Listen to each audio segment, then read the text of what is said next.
ക്ഷേത്രത്തിന്റെ പൂർത്തീകരണത്തോടനുബന്ധിച്ച് രാമക്ഷേത്രം പൂർത്തിയായി എന്നതല്ല അദ്ദേഹം പറഞ്ഞത്, രാമരാജ്യം നിലവിൽ വന്നു എന്നാണ് പറഞ്ഞത്. വാക്കുകളുടെ അർത്ഥവും അതിന്റെ വ്യത്യാസവും ഒക്കെ മനസ്സിലാക്കാൻ മാത്രം നമ്മളൊക്കെയുണ്ട്. അങ്ങനത്തെ ഒരു സിറ്റുവേഷനിൽ 1925 ആരും മറക്കരുത്, സംഘപരിവാരങ്ങളുടെ തുടക്കം കുറിച്ച ദിവസമായിരുന്നു അത്. അത് ഒരു നൂറ്റാണ്ട് തികഞ്ഞു നിൽക്കുമ്പോ ചില ആളുകളുടെയൊക്കെ പരാമർശങ്ങളോടെ ചേർത്ത് വെച്ച് വായിക്കുമ്പോൾ മുസ്ലിങ്ങളോട് ഒരാളെ വിളിച്ചു നിർത്തി എന്തിനാണ് അവരോട് ഇത്ര വെറുപ്പ് എന്ന് ചോദിച്ചാൽ പ്രത്യേകിച്ചൊന്നും പറയാനില്ല, പ്രത്യേകിച്ച് എടുത്തു പറഞ്ഞ് കാണിക്കാനോ ഒന്നുമില്ല. ഒരു മുസ്ലിം ചോദിക്കുകയാണ്, ഇന്ത്യയിൽ ഞങ്ങൾ ജീവിച്ചിട്ട് ഗാന്ധിജിയെ കൊന്നതിന്റെ പേരിലാണോ നിങ്ങൾക്ക് ഞങ്ങളോട് വെറുപ്പ്? പർദ്ദട്ടിട്ടായിരുന്നു ഗാന്ധിജിയെ കൊല്ലാൻ വന്നത്, പക്ഷെ അത് പാളിപ്പോയി. പിന്നെയാണ് അല്ലാത്ത കൊലപാതകം നടക്കുന്നത്. ഒരു പർദ്ദ ഷോപ്പ് കയറി പർദ്ദയിട്ട് ഗാന്ധിജിയെ കൊല്ലണമെന്നായിരുന്നു സംഘചാലകന്റെ വിശ്വാസം. പർദ്ദ വാങ്ങുകയും ചെയ്തിരുന്നു, വീട്ടിലത് കൊണ്ടുവെക്കുകയും ചെയ്തു. പക്ഷേ അത് പാളിപ്പോയി. ഗാന്ധിജിയെ കൊന്ന ആ നിമിഷം, ആദ്യത്തെ സെക്കൻഡുകൾ നമ്മുടെ ഇന്ത്യയിൽ എന്നും നടക്കണ പോലെ അത് മുസ്ലിങ്ങളാണ് എന്ന് അന്ന് പറഞ്ഞു വെച്ചിരിക്കുന്നു.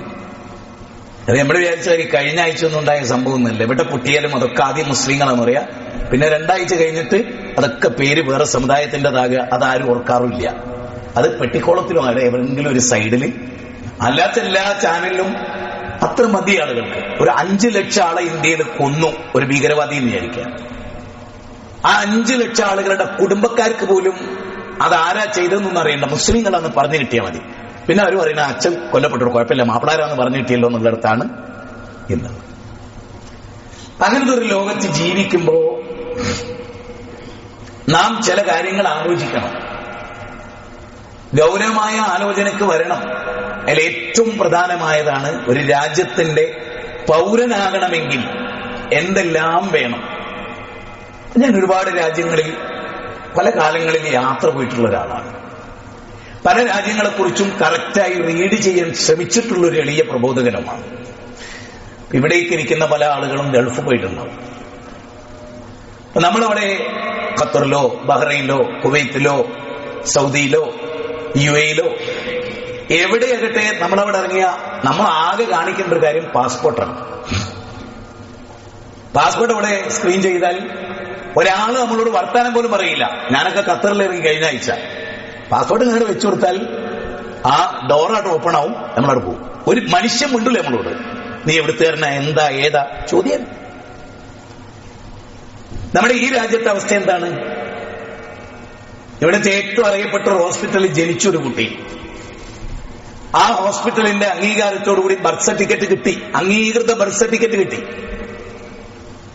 ശേഷം നമ്മളൊരു സ്കൂളിൽ ജോയിൻ ചെയ്തു. SLC +2 വരെ പഠിച്ചു. അതിന്റെ ഒക്കെ കടലാസ് SLC ബുക്കൊക്കെ നമ്മുടെ കയ്യിലുണ്ട്.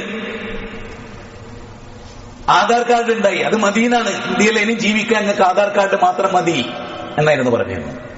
ഇപ്പൊ ആധാർ കാർഡ് കണ്ടാ വെടിവെച്ചു കൊല്ലുന്നുള്ളിടത്താണ് ആളെ മനസ്സിലുള്ളത്, പറഞ്ഞിട്ടില്ല. നമ്മുടെ നാട്ടില് നിങ്ങൾ ചിന്തിക്കണം, ഇവിടുന്ന് ഒരാൾ അറബ് രാജ്യത്ത് പോയ, ഞാൻ എന്റെ ഒരു പ്രിയ സുഹൃത്തിനെ കണ്ടു. ദുബായിലെ നല്ലൊരു ലാൻഡ് അവൻ വിലക്ക് വാങ്ങിയ, സ്വന്തമായിട്ട് അവിടെ വലിയ വീട് വെച്ചിരിക്കുകയാണ്.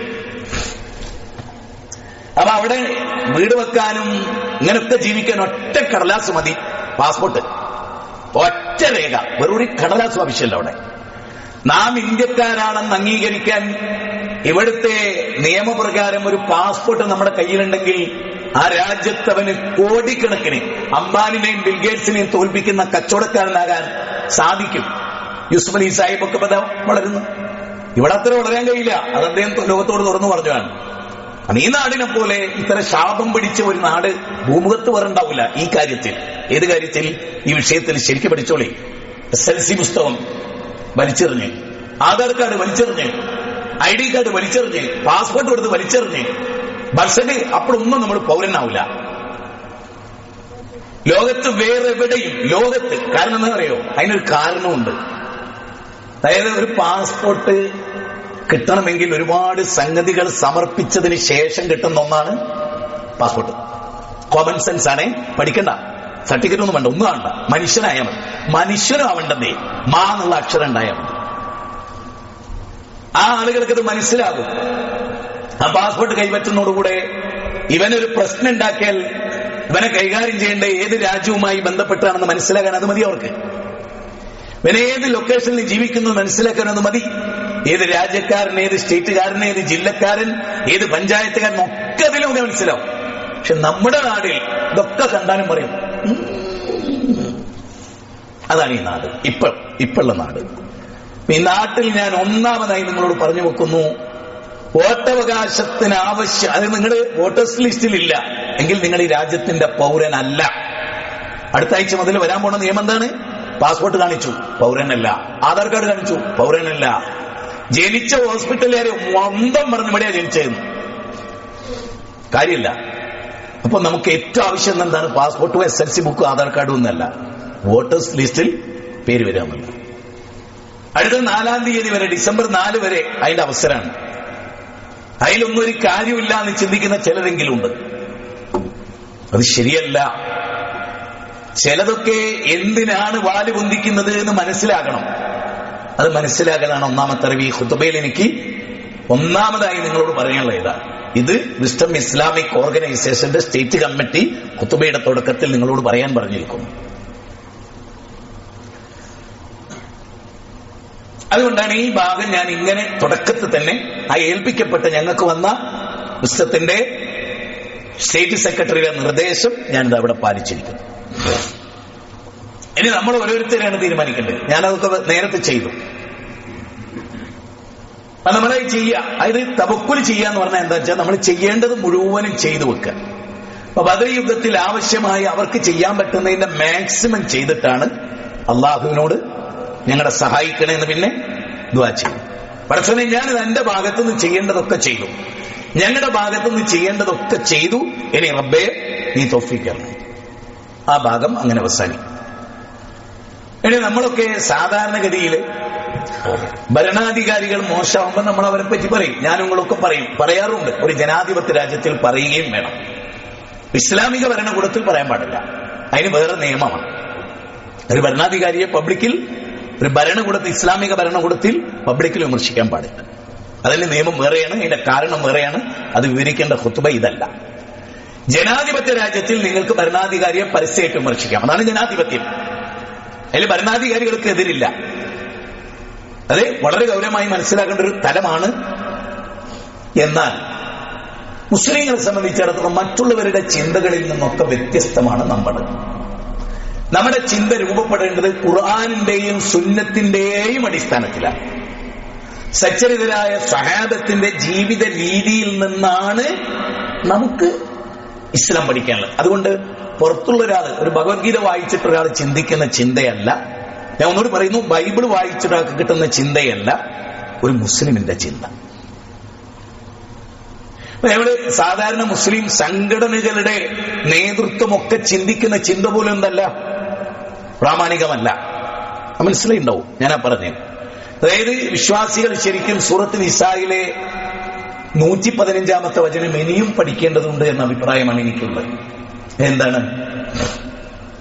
അമൻ യുശാഖിഖ് റസൂല മിൻ ബഅദി മാ തബയ്യന ലഹുൽ ഹുദാ വയത്തബി ഗൈറ സബീലിൽ മുഅ്മിനീൻ നുവല്ലിഹി മാ തവല്ല വനുസ്ലിഹി ജഹന്നം വസഅത് മസീറ. ദുനിയാവിൽ ഒരു തീക്കുണ്ടാരുണ്ടാക്കി അതിലേക്ക് എറിയപ്പെട്ട ആളാണ് ഇബ്രാഹിം നബി അലൈഹിസ്സലാം. അദ്ദേഹത്തിന് തണുപ്പായിരുന്നു, ഒരു പൂന്തോട്ടത്തിൽ ഇരിക്കുന്നവനെ പോലെ എന്നാണ് അതിനെപ്പറ്റിയുള്ള വ്യാഖ്യാനം. ഒരു പൂന്തോട്ടത്തിൽ ഒരാള് നല്ല തണുത്ത കാറ്റൊക്കെ ഏറ്റിരിക്കുന്ന പോലെയാണ് ആ തീയിൽ അദ്ദേഹം ഇരുന്നത്. അങ്ങനെ ഇരിക്കാൻ അദ്ദേഹത്തിന്റെ കാരണം എന്തായിരുന്നു? അതിനുള്ള ക്വാളിറ്റി ഇബ്രാഹിം നബിക്ക് ഉണ്ടായിരുന്നു. അപ്പൊ അല്ലാഹ് എന്ന് പറഞ്ഞു, ഇബ്രാഹിം, നമ്മളെ തീക്കുണ്ടാരത്തിലേക്ക് ഒരു ഭരണാധികാരി ഇട്ടാൽ അതുണ്ടാവോ? ഞാൻ പറയുന്നു, ഒന്നുകൂടെ പറയുന്നു. ഇബ്രാഹിം നബി അലൈഹി ഇസ്ലാമിന് ചെങ്കടലിലെടുത്ത് വന്നപ്പോ മൂസാ നബി അലൈഹി ഇസ്ലാമിന് വെള്ളപ്പൊക്കം ഉണ്ടായപ്പോ നൂഹ് നബി അലൈഹി ഇസ്ലാമിന് അള്ളാഹ് ചെയ്തു കൊടുത്ത സൗകര്യം രക്ഷപ്പെടുത്തൽ നമുക്കുണ്ടാവും.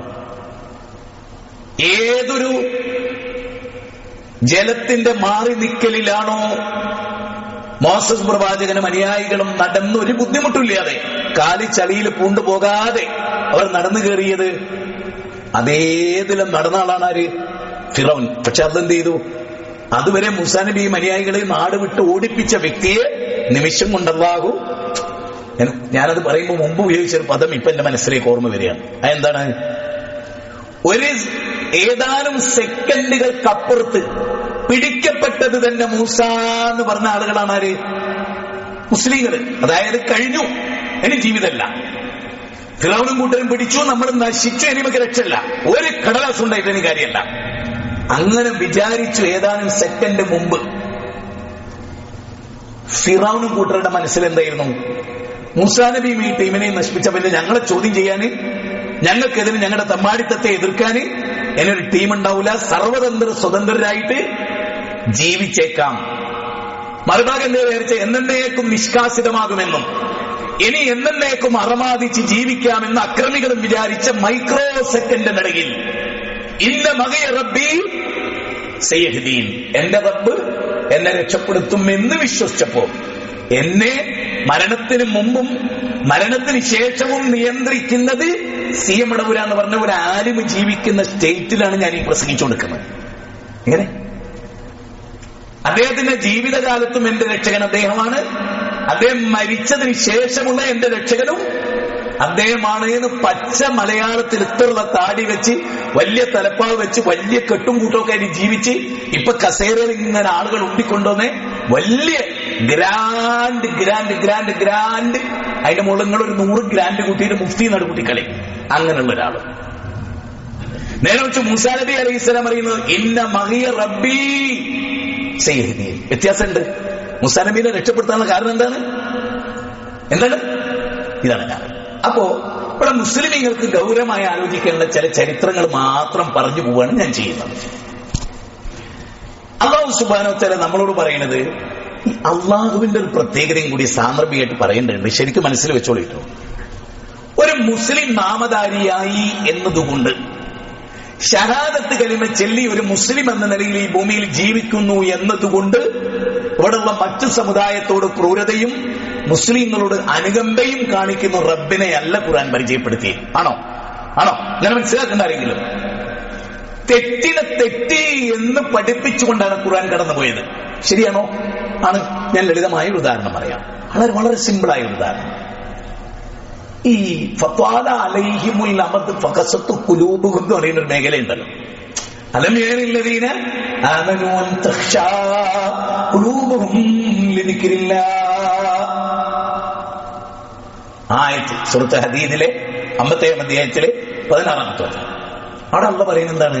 അവരായതുപോലെ ആകാതിരിക്കാനും, ജൂതന്മാരായതുപോലെ വേദം നൽകപ്പെട്ടവരായതുപോലെ ആകാതിരിക്കാൻ. അപ്പൊ വേദം നൽകപ്പെട്ടവർക്കൊരു നല്ല കാലഘട്ടം ഉണ്ടായിരുന്നു. ശരിക്കും ചിന്തിക്കേ, വേദഗ്രന്ഥം നൽകപ്പെട്ട ആളുകൾക്കൊരു നല്ല സുവർണകാലം ഉണ്ടായിരുന്നു. അതേതായിരിക്കും? ഇന്നാ അൻസൽന തൗറാത്ത ഫീഹാ ഹുദം വനൂർ. തൗറാത്ത് നൽകപ്പെടുകയും അതിൽ പ്രകാശവും മാർഗദർശനവും ഉൾക്കൊള്ളുകയും ചെയ്തൊരു വിഭാഗത്തിൽ ഉണ്ടായിരുന്നു. അവരതിനനുസരിച്ച് വിധിച്ചിരുന്നു. എന്നിട്ട് ഖുർആൻ പറയണത് കാലം മുന്നോട്ട് പോയപ്പോ അവർ അതിൽ കടത്തിക്കൂട്ടുകയും അതിനെതിരായി വിധിക്കുകയും തന്നിഷ്ടങ്ങളെ പിൻപറ്റുകയും താബൂത്തുകളെ തേടി പോവുകയും ചെയ്തു. ഒരു ഉദാഹരണം. ഇപ്പൊ നമ്മൾ വെള്ളിയാഴ്ചയിലാണല്ലോ. ഈ വെള്ളിയാഴ്ച ഉണ്ടായ ഒരു സംഭവം പറയാം. ഇമാം ബുഖാരിയിൽ അതുണ്ട്, ഇമാം ബുഖാരിക്കുണ്ട്, ഇമാം അഹ്മദ് ബിൻ ഹംബൽ റിപ്പോർട്ട് ചെയ്തിട്ടുണ്ട്, ഇമാം ബുഖാരിയിൽ അതുണ്ട്, ഇമാം മുസ്ലിം റിപ്പോർട്ട് ചെയ്തിട്ടുണ്ട്, ജാബിർ റളിയല്ലാഹു അൻഹു വിവരിക്കുന്നുമുണ്ട്. എന്താണ്? വെള്ളിയാഴ്ച ജുമയ നടക്കുകയാണ് മദീനയിൽ. മദീന പള്ളിയിൽ ജുമയ നടക്കുകയാണ്. ഇതുപോലെ ഒരു ജുമയ നടക്കുകയാണ്. അവരുടെ മാർക്കറ്റിൽ, മദീന മാർക്കറ്റിൽ ഒരു ഒട്ടകപ്പുറത്ത് ഭക്ഷണ സാധനവുമായിട്ട് ഒരു സംഘത്താണ്. ഈ ഒച്ചയും ബഹളവും കേട്ടിട്ട് മതി ഖുതുബ കേട്ടത് എന്ന് കരുതി സഹാബികളാണ് ഇറങ്ങിപ്പോണെന്ന് ഓർക്കണം. സഹാബികളാണ് ഇറങ്ങിപ്പോണത് എന്ന് ഓർക്കണം. 12 ആളൊഴികെ ഉഹദ് മലയില് 14 ആള് പോലെ, പിന്നെ 36 ആൾ ഇറങ്ങിപ്പോയി. ഇവിടെ 12 ആളൊഴികെ ബാക്കിയുള്ള മുഴുവൻ ആളുകളും ഇറങ്ങിപ്പോയി. അപ്പൊ ജാബിർ റളിയല്ലാഹു അൻഹു പറയാണ്, ആ സംഭവത്തെ പുരസ്കരിച്ചുകൊണ്ട് തിരുദൂതർ പറഞ്ഞൊരു വാചകമുണ്ട്. ഈ 12 പേരും കൂടെ അവരോടൊപ്പം ഇറങ്ങിപ്പോവുകയും ഞാൻ മിമ്പറിൽ ഒറ്റക്കാകുകയും ചെയ്തിരുന്നുവെങ്കിൽ, അല്ലാഹുവാണ് സത്യം, എന്റെ ആത്മാവ് ആരുടെ കൈകളിലാണോ അവൻ തന്നെയാണ് സത്യം, നിങ്ങളെല്ലാവരും എന്നെ വിട്ട് ഈ മിമ്പറിൽ ഞാൻ മാത്രം അവശേഷിക്കുകയും നിങ്ങൾ മുഴുവൻ ആളുകളും ഇവിടെ നിന്നിറങ്ങി മാർക്കറ്റിൽ ദുനിയാവിന്റെ പിന്നാലെ, അതാണ് ഹദീസിന്റെ പ്രയോഗം, അതാണ് ദുനിയാവിലെ ഭക്ഷണ പദാർത്ഥങ്ങളുടെ പിന്നാലെ നിങ്ങൾ പോയിരുന്നുവെങ്കിൽ അഗ്നി നിങ്ങളെയും കൊണ്ട് ഒഴുകുമായിരുന്നു. ആ പ്രയോഗം തന്നെ അങ്ങനെ, അഗ്നി നിങ്ങളെയും കൊണ്ട് ഒഴുകുമായിരുന്നു. ഇനി 2 പോയിന്റാണ് പറയുന്നത്. ബനൂ ഇസ്രായേലുകളോട് അവരുടെ ജുമ ദിവസം ശനിയാഴ്ചയായിരുന്നു. എനിക്ക് ഇതൊരു അത്ഭുതമായിട്ടാണ് തോന്നുന്നത്. ആ മതവിശ്വാസികൾ കള്ള കൽപ്പിച്ചു കൊടുത്ത വെള്ളിയാഴ്ച എന്നുള്ളത് ശനിയാഴ്ചയായിരുന്നു. അവരുടെ ജുമ നടക്കുന്നത് ശനിയാഴ്ച. അന്ന് അവർക്കൊരു വിലക്കുണ്ടാക്കി, എന്ത്? മീൻ പിടിക്കരുത് എന്ന്. അവരെന്ത് ചെയ്തു? വലിയ ഗട്ടറുണ്ടാക്കി മത്സ്യം, അന്ന് മാത്രം പ്രത്യേക പരീക്ഷണം ഉണ്ടാക്കിയിരുന്നു. ആ ശനിയാഴ്ച മത്സ്യങ്ങളൊക്കെ കടലിന്റെ മേലെ വന്ന് ഇങ്ങനെ കാണാറില്ലല്ലോ സാധാരണ, ശ്വസിച്ചോണ്ട് ചൂണ്ടിട്ട് ഇങ്ങനെ അങ്ങനെ അവർക്ക് വന്ന് നിൽക്കും. അപ്പൊ ആരും ഏത് മീൻ പിടിക്കാൻ തോന്നുന്നു അത് പിറ്റേന്നില്ല, തലേന്നുമില്ല. ആ അവസ്ഥ ഒരു പരീക്ഷണമായിട്ട് അള്ളാഹു നിശ്ചയിച്ചവിടെ കൊടുത്തു. അപ്പൊ അതിനെ വലിയ ഗട്ടറുണ്ടാക്കിയിട്ട് ആ ഗട്ടറിലേക്ക് ഇവര് ആക്കിയിട്ട് അതിന്റെ കവാടം, കടലിലേക്കുള്ള കവാടം അവരടച്ചു കളയും. അപ്പൊ എന്തായി? കൈയോട് പിടിച്ചിട്ടില്ല. നോക്കണം, അള്ളാഹിനെ പറ്റിക്കുന്ന രീതി നോക്കണം. ഇനി അവരെ പറ്റി ചിന്തിക്കുമ്പോൾ ചിന്തിക്കേണ്ട 5 പോയിന്റുകൾ. അപ്പൊ ഈ തെറ്റ് അവർ ചെയ്യുമ്പോൾ ഒരു വിഭാഗം ആളുകൾ ഈ തെറ്റ് ചെയ്യാതെ മാറി നിന്നു. ശരിക്കും ഇന്ന് മുസ്ലിം സമുദായത്തെ നമ്മൾ നോക്കിയാൽ നമുക്ക് കാണാൻ പറ്റും. ഒരു വിഭാഗം ആളുകൾ മാറി നിന്നു, ഒരു വിഭാഗം ആളുകൾ ഈ തെറ്റിൽ തുടർന്നു, ഒരു വിഭാഗം ആളുകൾ ഈ തെറ്റിനെതിരെ ശബ്ദിക്കാൻ തീരുമാനിച്ചു. 3 കാര്യങ്ങളാണ്. ഒന്ന്, തെറ്റ് ചെയ്യാത്ത ഒരു കൂട്ടർ. മറ്റൊന്ന്, തെറ്റ് ചെയ്യുകയും തുടരുകയും ചെയ്യുന്ന ഒരു കൂട്ടർ. മൂന്നാമത്തെ ഒരു കൂട്ടരോ തെറ്റ് ചെയ്തതുമില്ല, തെറ്റിനെതിരെ ശബ്ദിക്കാൻ തീരുമാനിക്കുകയും ചെയ്തു. ഇത് ശരിക്കൊന്ന് പഠിക്കണം, മനസ്സിലാക്കണം. ഇത് മനസ്സിലാക്കിയാൽ മാത്രം പോരാ, പ്രവൃത്തി പദത്തിൽ കൊണ്ടുവരണം. വൈദിക്കാലത്ത് ഉമ്മത്തും മിൻഹും യമതഊന ഖൗമനില്ലാ ഔ മുഹ്ലികുഹും ഔ മുഅദ്ദിബുഹും അദാബൻ ശദീദാ ഖാലു മഅദറതൻ ഇലാ റബ്ബികും വലഅല്ലഹും യത്തഖൂൻ. 7-ാം അധ്യായം 164-ാമത്തെ വചനം. ഖുർആൻ നമ്മളെ പഠിപ്പിക്കണം. എന്ത്? അപ്പോ ആദ്യം പറഞ്ഞു എന്ത്? തെറ്റ് ചെയ്യുന്നൊരു കൂട്ടർ, ആ തെറ്റിൽ തുടരുന്നൊരു കൂട്ടർ, തെറ്റ് ചെയ്യാത്തൊരു കൂട്ടർ. ആ തെറ്റിനെതിരെ അവരെന്ത് ചെയ്യുന്നില്ല? സമരം ചെയ്യുന്നില്ല, മൗനം ദീക്ഷിക്കുന്നുമില്ലാതിരിക്കുന്നു. ആ കൂട്ടർ തെറ്റിനെതിരെ ശബ്ദിച്ചവരോട് ചോദിക്കുന്ന ചോദ്യമായിട്ടാണ് അള്ളാഹ് നമുക്ക് പഠിപ്പിച്ചത്. നിങ്ങൾ എന്തിനാണ് വൈദിക്കാലത്ത് ഉമ്മത്തും മിൻഹും ലിമതഊന ഖൗമനില്ല, അള്ളാഹ് ശിക്ഷിക്കാൻ തീരുമാനിച്ച, അള്ളാഹ് ശിക്ഷാ നടപടി എടുക്കാൻ തീരുമാനിച്ച, നശിപ്പിക്കാൻ തീരുമാനിച്ച ഒരു ജനതയോലെ പാട്ടിന് വിട്ടാ പോരെ? നിങ്ങൾ പിന്നെ അതിന്റെ ഇടക്ക് കയറി ഇത് പറഞ്ഞിട്ട് കൂടുതൽ വഷളാക്കണോ രംഗം? നമ്മൾ ഞാനൊക്കെ നേരിടുന്ന ഏറ്റവും വലിയ പ്രശ്നങ്ങളിൽ ഒന്നാണ്. ഇതിനാണ് അങ്ങനെയൊക്കെ പറഞ്ഞത് ചളാക്കണത് എന്ന് ആളുകൾ ചോദിക്കുക. അപ്പൊ അവിടെ എന്താണ് നമുക്ക് സംഭവിക്കുന്നത്? അവിടെ ഇവര് പറയുന്നത് എന്താണ്? അവര് നശിപ്പിക്കുകയോ നശിപ്പിക്കപ്പെടുകയോ കല്ലെടുക്കണ തീരുമാനമാണ്. ഞങ്ങളുടെ ബാധ്യത ഒരു തെറ്റ് കണ്ടാൽ വമൻ ജാഹദഹും ബിയദിഹി ഫഹുവ മുഅ്മിൻ വമൻ ജാഹദഹും ബിലിസാനി ഫഹുവ മുഅ്മിൻ വമൻ ജാഹദഹും ബിഖൽബി ഫഹുവ മുഅ്മിൻ. അബ്ദുല്ലാഹി ഇബ്നു മസ്ഊദ് റളിയല്ലാഹു അൻഹു റിപ്പോർട്ടാണ്. ഇവിടെ നമ്മൾ കാണുന്നത് എന്താണ്? തിന്മകൾ ഉണ്ടാകുന്ന ഒരു ലോകത്ത് ആ തിന്മക്കെതിരെ ശബ്ദിക്കാതിരുന്നാൽ സംഭവിക്കുന്നത് പിന്നെന്താ? ആ തിന്മ ചെയ്തവരെ അള്ളാഹു എന്ത് ചെയ്തു? നിന്ദ്യന്മാരായ കൊരങ്ങന്മാരാക്കി മാറ്റി. ഇവിടെ നമ്മളൊരു കാര്യം പ്രത്യേകം ഓർക്കണം. മുസ്ലിമീങ്ങൾ, അന്നത്തെ മുസ്ലിമീങ്ങൾ, നമ്മൾ ജൂതന്മാരെന്ന് പറയുന്നവർ മുസ്ലിങ്ങളായിരുന്നു എന്ന് അങ്ങനെ ഒരു പോയിന്റ് കൂടി ഉണ്ട് അതിലേന്ന്. പിന്നെ അവർ ജൂത സമുദായം എന്ന് വിളിക്കപ്പെട്ട ഹിസ്റ്ററിയിലെ വേർതിരിവാണ്. അതിന് കാരണമുണ്ട്, അത് ഞാൻ പറയാം പിന്നീട്. സഹോദര, അള്ളാഹ്ക്ക് കീഴ്പ്പെട്ടവരായിരുന്നു അവർ. അതുകൊണ്ട് അവർക്ക് ജുമ ഉണ്ടായത്, അതുകൊണ്ട് അള്ളാഹ് നിശ്ചയിച്ചു കൊടുത്തത്. ആ ദിവസം അവർ ആ തെറ്റ് ചെയ്യൽ. ഏതുപോലെ? നേരത്തെ കണ്ട പോലെ മദീനത്തെ മാർക്കറ്റിൽ ഒട്ടകപ്പുറത്ത് ഭക്ഷണ സാധനം വന്നപ്പോ ഖുതുബ നടക്കവേ ആഖിറത്തിലേക്ക്. അതുകൊണ്ടല്ലേ എന്ത് പറഞ്ഞേ? ഈ ജുമ കഴിഞ്ഞാൽ ഫന്തശ്റൂ ഫിൽ അർള്, നിങ്ങൾക്ക് പോയിക്കൂടായിരുന്നോ? ആ ജുമേന്റെ ടൈം അവിടെ ഇരുന്നൂടായിരുന്നോ എന്ന് ഖുർആൻ ചോദിക്കണം. അതുകൊണ്ടാണ്. അല്ലാതെ വെറുതെ ഇറങ്ങിയൊരായത്തല്ല. അത് നമ്മൾ ഓതുന്നുണ്ട്, പക്ഷെ നമുക്ക് അറിയില്ല. അന്നെങ്ങാനും ഈ 12 പേർ ഇറങ്ങിപ്പോയിരുന്നെങ്കിൽ അഗ്നി തായ്വര ഉണ്ടാകുമായിരുന്നു എന്നാണ് നബിയുടെ പ്രയോഗം. അഗ്നിയുടെ തായ്വര, വെള്ളം കുത്തി ഒഴുകുന്ന പോലെ തീ നിങ്ങളെ കത്തിച്ചുകൊണ്ട് കടന്നു പോകുമായിരുന്നു. ശരിക്കും സുബൈ ജമായത്ത് നിസ്കരിക്കാത്തവരെ പറ്റി അല്ലാഹുവിന്റെ റസൂൽ എന്താ പറഞ്ഞു? അവരുടെ വീടുകൾ അഗ്നിക്കിരയാക്കാൻ എനിക്ക് തോന്നിപ്പോയി. ഇവിടെ ഒരു വിഷയം അല്ലാഹു നമുക്ക് പഠിപ്പിച്ചിരിക്കുകയാണ്. അതെന്താന്ന് വെച്ചാല്, കടുത്ത ഭരണാധികാരികൾ ലോകത്തുണ്ടാ. ഹജ്ജാജ് ബിൻ യൂസുഫിന്റെ കാലം, ഹജ്ജാജ് ബിൻ യൂസുഫിന്റെ കാലത്ത് കടുത്ത നിലപാടുകളായിരുന്നു അദ്ദേഹം എടുത്തിരുന്നത്. അതിശക്തമായ നിലപാടെടുത്ത ഹജ്ജാജ് ബിൻ യൂസുഫിനെ കുറിച്ച് പിന്നെ ഇറാഖിലെ ഭരണാധികാരിയായിട്ടുള്ള വ്യക്തിയോട് ഒരാള് പരാതി പറയാണ്. എന്താ പരാതി പറയുന്നത്?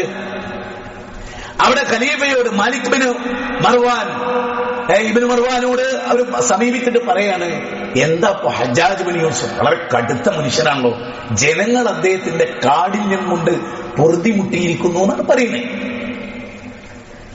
അപ്പൊ അദ്ദേഹം പറഞ്ഞു, മലിക് നോക്കൂ, നിങ്ങൾ ഖലീഫ അബ്ദുൽ മലിക് ഇബ്നു മർവാന്റെ മറുപടി, അങ്ങനെ പറയരുത്, അങ്ങനെ പറയരുത്. അദ്ദേഹത്തിലേക്ക് കുറ്റം ചാർത്തി നിങ്ങൾ പറയരുത്. പോയിന്റാണ്, ശരിക്കും ശ്രദ്ധിക്കണം. അദ്ദേഹം കഠിന ഹൃദയനാണെന്നും വളരെ കടുത്ത നിലപാടെടുക്കുന്നുണ്ടെന്നും അത് നിങ്ങൾക്ക് താങ്ങാനാകാത്തതാണെന്നും ശരി. പക്ഷേ അങ്ങനെ ഒരാൾ അള്ളാഹ് നിശ്ചയിക്കാനുള്ള കാരണക്കാർ നിങ്ങളാണ്. ഇനി പഠിച്ചോളി, ഇനി നമ്മൾ ഇന്ത്യയിൽ പഠിച്ചോളി. കേന്ദ്രം ഭരിക്കുന്നത് എന്തുകൊണ്ടാ? ഈ തുടർഭരണം ഉണ്ടല്ലോ, ഓൾ ഇന്ത്യ ലെവലിൽ ഒരേ ആശയാണ് ഭരിക്കപ്പെടുന്നത്. നമ്മൾ പറയും ഇന്ന സ്റ്റേറ്റ് അങ്ങനെ നല്ലട്ടോ. അത് നിങ്ങൾക്ക് എന്നോട് ആരോടും ഒരു വിഷമം തോന്നിയ കാര്യമില്ല.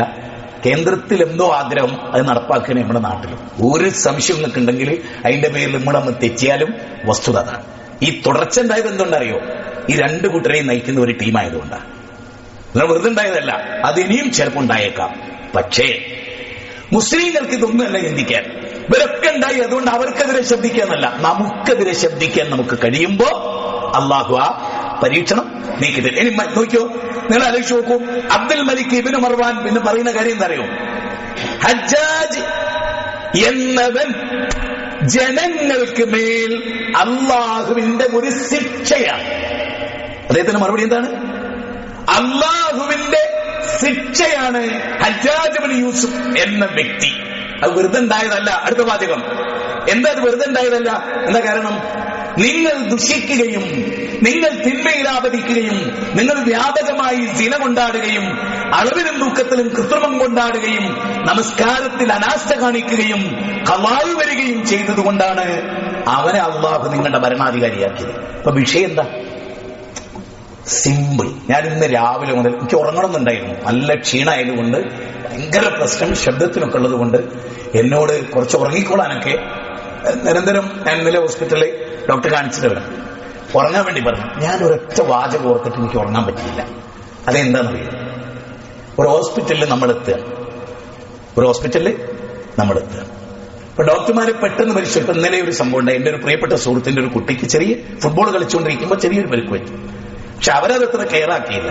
പക്ഷെ അവന്റെ സ്കാനിങ് എക്സ്റേ ഒക്കെ എടുത്തതിന് പറഞ്ഞു ഉടനെ സർജറി വേണം. ആ സർജറിക്ക് കാരണം ആ കളിയുടെ ശബ്ദക്കുറവ് കൊണ്ട് സംഭവിച്ചിട്ടുള്ള, അല്ലെങ്കിൽ അതിനെക്കുറിച്ച് ബോധമില്ലാത്ത ഒരു പ്രശ്നം കൊണ്ട് സംഭവിക്കുന്നതാണ്. ഞാൻ പറയുന്നത്, ഒരു രോഗിയുടെ അവസ്ഥയെക്കുറിച്ച് മാത്രങ്ങൾ ചിന്തിക്കും. ആ രോഗിയോട് ഡോക്ടർ പറയും നിങ്ങൾക്ക് ഇന്ന രോഗമാണ്, അതിന്റെ കാരണം നിങ്ങളുടെ നിരന്തരമായ പുകവലിയാണ്. രോഗത്തെ ചീത്ത പറഞ്ഞാൽ അങ്ങനെ ഉണ്ടാവും. ഞാൻ ഒന്നുകൂടി പറയാം, ഈ ആരോഗ്യത്തെ പിൻവലിച്ച് ഈ രോഗാണുക്കൾ അവിടെ വിഹരിക്കാൻ കാരണക്കാരനാരാ? രോഗാണുവിനെ ചീത്ത പറയാ, നിക്കോട്ടിന് ചീത്ത പറയാ, കരൾസിറോസിസ് ഉണ്ടാക്കുന്ന മദ്യത്തിലടങ്ങി ആൽക്കഹോളിനെ തെറി പറയാ. അതുപോലെയാണ് നമ്മൾ ഇന്ന് എന്ത് ചെയ്യുന്നത്? ഭരണാധികാരികളെയും ഞാനും നിങ്ങളും അടക്കേണ്ടവര് യഥാർത്ഥത്തിൽ എന്താ ഇവിടെ സംഭവം? ഇതൊക്കെ ഇവിടെ വരാനുള്ള കാരണം നമ്മളാണ്. എന്താ കാരണം? ഞാൻ ഒരൊറ്റ പോയിന്റ് കൊണ്ടത് പറയാം.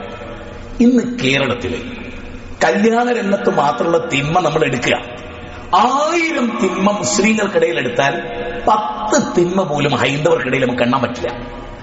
ഒരു ഹിന്ദുവിന്റെ കല്യാണത്തിന് 10 തിന്മ പോലും, അതായത് ഭയങ്കര അസ്വസ്ഥത.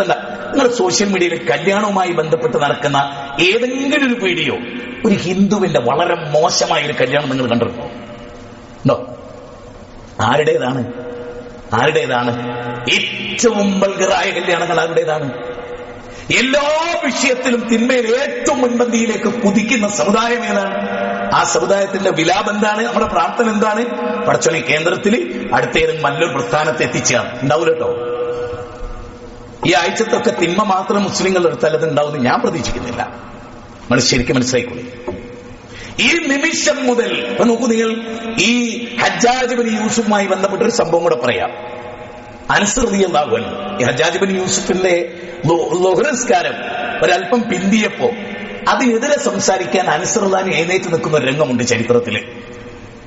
അനസ് റളിയല്ലാഹു എഴുന്നേറ്റ് നിന്ന് ഇയാള് നിസ്കാരത്തിൽ ഖളാ വരുന്നതിനെ അപ്പം ഹജ്ജാജ് ബിൻ യൂസുഫിന്റെ സ്വഭാവം അറിയാവുന്നതുകൊണ്ട് അനസ് റളിയല്ലാഹുവിന്റെ സഹോദരങ്ങളൊക്കെ തടഞ്ഞു. പിന്നെ അദ്ദേഹം എന്ത് ചെയ്തില്ല, അവിടെ നിന്നില്ല. ആ ളുഹ്ർ നീട്ടിക്കൊണ്ടുവന്നൊരു സദസ്സിൽ അദ്ദേഹം അദ്ദേഹത്തിന്റെ ഒട്ടകപ്പുറത്ത് കയറി പോകാൻ നേരം തിരിഞ്ഞു നിന്ന് പറയുന്ന ഒരു വാചകമുണ്ട്. നിങ്ങൾക്ക് വെറുതെ അല്ല ഹജ്ജാജ് ബിൻ യൂസുഫിന് അല്ലാഹ് ശിക്ഷയായി നിയോഗിച്ചത്. നിങ്ങൾ ലാ ഇലാഹ ഇല്ലല്ലാഹ് എന്നത് മാത്രമാണ് ഇപ്പൊ മുസ്ലിം ഉമ്മത്തിൽ നിലക്കുന്നത്. ഞങ്ങളൊക്കെ റസൂലിന്റെ കൂടെ ജീവിച്ചിരുന്ന പലതും ഇന്നില്ല. അപ്പൊ അവര് തിരിച്ചു ചോദിച്ചപ്പോ ഞങ്ങളൊക്കെ നിസ്കരിക്കണ്ടല്ലോ. ഉണ്ട്, നിങ്ങൾ നിസ്കരിക്കേണ്ടത് ളുഹ്ർ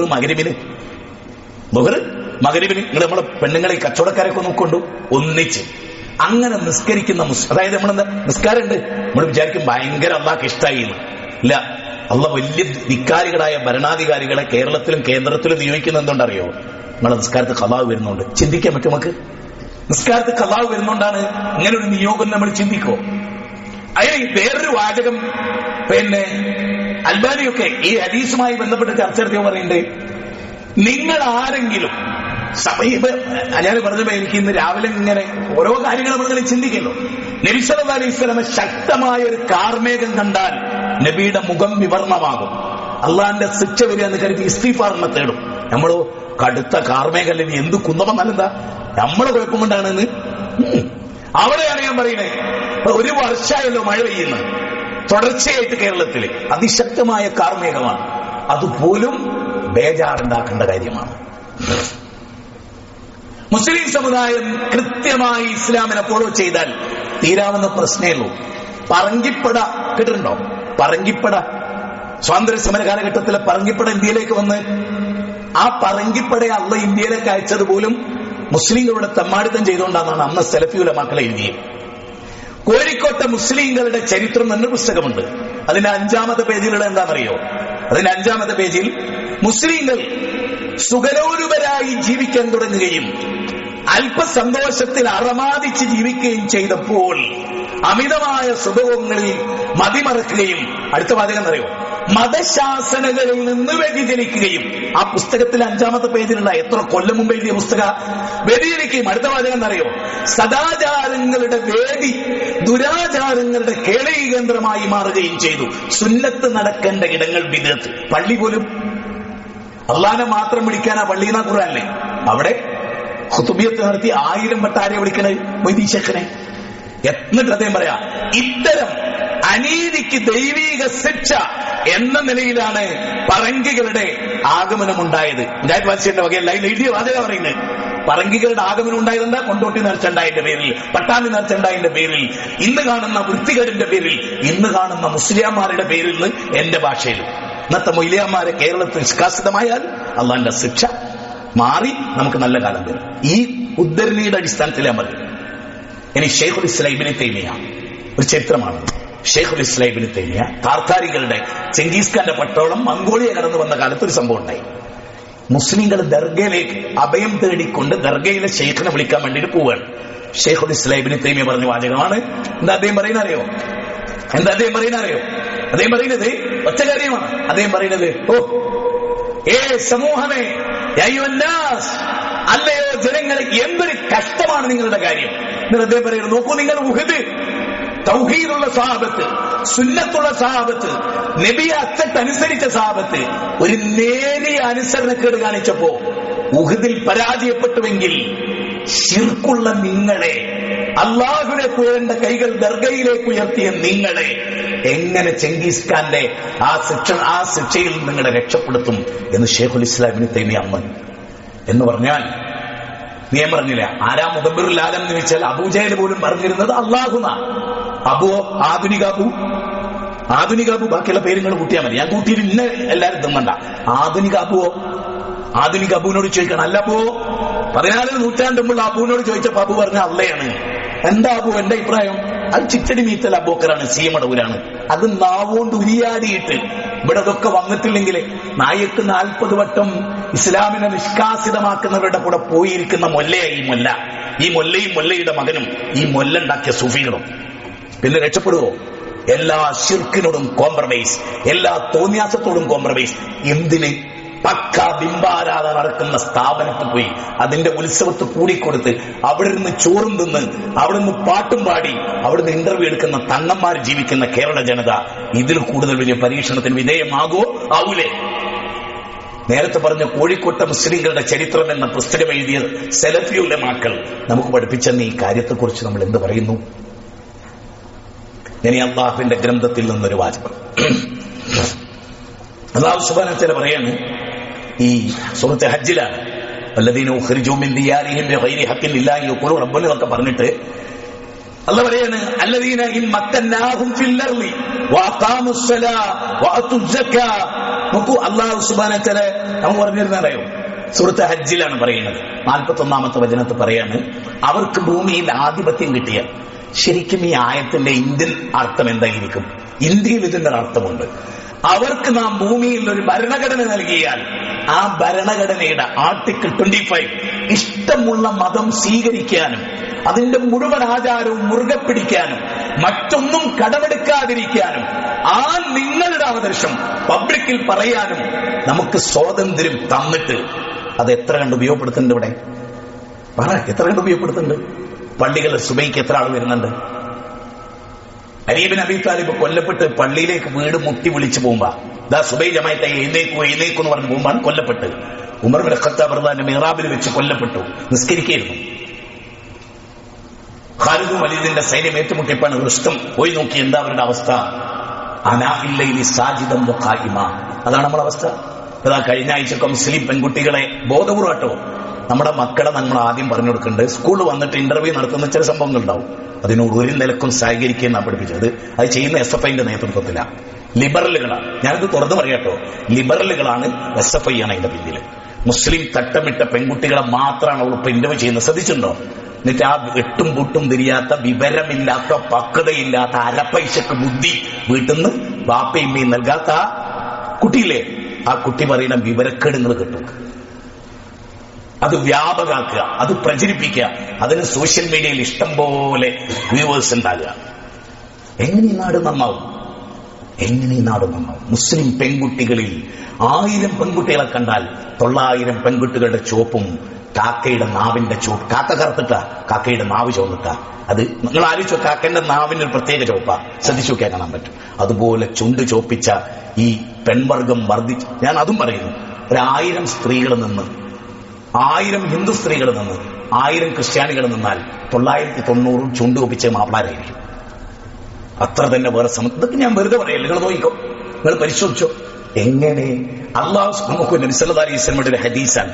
ആ ഹദീസ് പറയുന്നത് അറിയാം. ഇവിടെ പറഞ്ഞ ഈ വാചകം പൂർത്തിയാക്കാം. അവർക്ക് ഭൂമിയിൽ ആധിപത്യം നൽകിയാൽ, ഇത് ശരിക്കും പറഞ്ഞാൽ ഇബ്നു അബ്ബാസിനെ പോലെയുള്ള ആളുകൾ ഇതിനെപ്പറ്റി പറയുന്ന ഒരു വാചകമുണ്ട്. ആധിപത്യം നൽകിയാൽ നമസ്കാരം നിലനിർത്തും, സക്കാത്ത് നൽകും, നല്ലത് കൽപ്പിക്കും, തെറ്റിൽ നിന്ന് വിരോധിക്കും. ഞാൻ ചോദിക്കുന്നു, ഈ ഇന്ത്യ രാജ്യത്ത് നിസ്കരിക്കുന്നതിന് തടസ്സമുണ്ടോ? സക്കാത്ത് കൊടുക്കുന്നതിന് തടസ്സമുണ്ടോ? നന്മ കൽപ്പിക്കാനും തിന്മ വിരോധിക്കാനും ഇവിടെ വിലക്കുണ്ടോ? എന്ന് പറഞ്ഞാൽ ഇവിടെയാണ് ആധിപത്യമുള്ളത്. അല്ല നിങ്ങൾക്ക് ആധിപത്യം തന്നിരിക്കുന്ന ഇന്ത്യയിൽ അത് ഭരണഘടനയാകുന്നു. ആ ഭരണഘടനയ്ക്ക് തുല്യമായി നിൽക്കുന്ന ഒന്നും ഇന്ത്യയിൽ മനുഷ്യർ രചിച്ച കൂട്ടത്തിലില്ല. ആ ഭരണഘടനയാണ് ഇപ്പൊ നമുക്ക് പോലും പ്രതീക്ഷ. കാരണം അത് എഴുതിയ മതവിശ്വാസികളുടെ ഒരു സമൂഹമാണ്. അവർ മതത്തെ അവഗണിച്ചിട്ടില്ല. അതിൽ യുക്തിവാദികൾ ഉണ്ടായിരുന്നു, നിരീശ്വരവാദികൾ. എണ്ണത്തിൽ തുലവും വളരെ കുറവ്, 300 ചില്ലാനം ആളുകൾ ഇരുന്ന് ഭരണഘടന തയ്യാറാക്കുമ്പോൾ അതിലൊട്ടുമിക്ക ആളുകളും മതമൂല്യങ്ങളും മതഗ്രന്ഥങ്ങളെയും ബേസ് ചെയ്തിട്ടാണ് അതിലെ തത്വങ്ങൾ വരെ എഴുതി. ഒരുപാട് ഉദ്ധരണി പറയാൻ പറ്റും എനിക്കത്, ആർക്കും നിഷേധിക്കാൻ കഴിയില്ല. ആ ഭരണഘടന പ്രകാരം നമുക്ക് പള്ളി ഉണ്ടാക്കാം, നമുക്ക് നിസ്കരിക്കാം, നമുക്ക് നോമ്പ് നോൽക്കാം. ആർട്ടിക്കിൾ 30 ആ 30 പ്രകാരം മതസ്ഥാപനം ഉണ്ടാക്കാം. ന്യൂനപക്ഷത്തിന് മതസ്ഥാപനം ഉണ്ടാക്കിയവരെ മതം മാത്രം അവിടെ പഠിപ്പിക്കാം. അത്രയും വലിയൊരു ഭരണഘടന ഉണ്ടായിട്ട് ഇവിടുത്തെ മുസ്ലിമീങ്ങൾ എന്താ ചെയ്യുന്നത്? പരിശോധിച്ചുകൊള്ളു. നിങ്ങൾ എന്താണ് ഈ ഉമ്മത്ത് ചെയ്തുകൊണ്ടിരിക്കുന്നതെന്ന് പരിശോധിച്ചു. അല്ലാഹു സുബ്ഹാനഹു വ തആല പറയുന്നത് വേറൊരു കാര്യം കൂടെ പറഞ്ഞുകൊണ്ട് ഞാൻ ഈ ഭാഗം വൈൻഡപ്പ് ചെയ്യാം. അതെന്താണ്? അല്ലാഹു സുബ്ഹാനഹു വ തആല പറയാണ്, വഅദല്ലാഹു അല്ലദീന ആമനൂ മിൻകും, സൂറത്തുൻ നൂറിലാണ് 55-ാമത്തെ വചനമാണ്. വഅദല്ലാഹു അല്ലദീന ആമനൂ മിൻകും വഅമിലുസ് സ്വാലിഹാത്ത്. അതായത് അല്ലാഹു സുബ്ഹാനഹു നിങ്ങളിൽ വിശ്വസിക്കുകയും അതായത് ഈമാനുള്ളവരും സൽപ്രവർത്തികളുള്ളവരും അല്ലാഹു വാഗ്ദാനം ചെയ്യുന്നു. എന്താ വാഗ്ദാനം? അവരെ ഭൂമിയിൽ അവൻ പ്രതിനിധികളാക്കും. അതുപോലെ തന്നെ മുമ്പത്തെ സമൂഹത്തിന് നൽകിയതുപോലെ അവരുടെ മതത്തിൽ അവർക്ക് ആധിപത്യം നൽകും. ഭയത്തിന് ശേഷം അവർക്ക് സമാധാനം നൽകുകയും ചെയ്യും. പക്ഷെ ഒരു കണ്ടീഷൻ ഉണ്ട്, യഅ്ബുദൂനനി ലാ യുശ്രികു ബില്ലാഹി ശൈഅ. അവരെന്നെ മാത്രമായിരിക്കണം ആരാധിക്കുന്നത്. എന്നെ മാത്രം ആരാധിക്കുന്ന കാര്യത്തിൽ 55% മുസ്ലിങ്ങൾ ഇവിടെ ഉണ്ടായാൽ അവർക്ക് അധികാരമുണ്ട്, അവർക്ക് നിർഭയത്വമുണ്ട്. അപ്പൊ നമുക്ക് നിർഭയത്താണോ ഭയാണോ? എപ്പോഴാ ഇവിടെ നിന്ന് പോകേണ്ടി വരും. അതുകൊണ്ട് കഴിഞ്ഞ സെക്കൻഡിനോട് ഒരു സുഹൃത്ത് തമാശയിൽ പറഞ്ഞ് വീട് പണി എടുപ്പിക്കണമെന്ന് വിചാരിച്ചു, നീ എടുക്കണില്ല. ഞാൻ അന്ന് അവനോട് പറഞ്ഞ വാചകം എന്താ അറിയോ? ഖിയാമത്ത് നാളിനോളം ഭീകരാണോ അത്? ആകാശം ഇങ്ങനെ ഇടിഞ്ഞ് തന്റെ തൊട്ടടുത്തെത്തിയാലും വെക്കണ മരം പൂർത്തിയാക്കാനാ പറഞ്ഞത്. അതാ പ്രതീക്ഷ. നമ്മൾ എടുക്കേണ്ട എല്ലാം എടുക്കണം. ഓരമാന്തം നിങ്ങൾ എന്തേ പേരുണ്ടല്ലോ, എന്റെ സ്വന്തം ജീവിതം ഞാൻ വെടുപ്പാക്കിയാൽ ഇൻഷാ അല്ലാഹ് എന്നെ അള്ളാഹ് രക്ഷപ്പെടുത്തും. ഞാൻ എന്റെ കുടുംബത്തോടും സമൂഹത്തോടും അത് പറയും. ആവുന്നത്ര നന്നാക്കാൻ ഞാൻ ശ്രമിക്കും. എന്റെ തിന്മകൾ ആവുന്നത്ര ഞാൻ ഇല്ലാതാക്കും. എന്നിട്ട് ഞാൻ നന്മയുടെ വാഹകനാകും എന്ന് മാത്രം ഈ ഉമ്മത്തിലെ 1 കോടി കേരളക്കാർ തീരുമാനിച്ചത് ഇന്ത്യ മുഴുവൻ നന്നാവും. സർവശക്തനെ അനുഗ്രഹിക്കുമാറാകട്ടെ.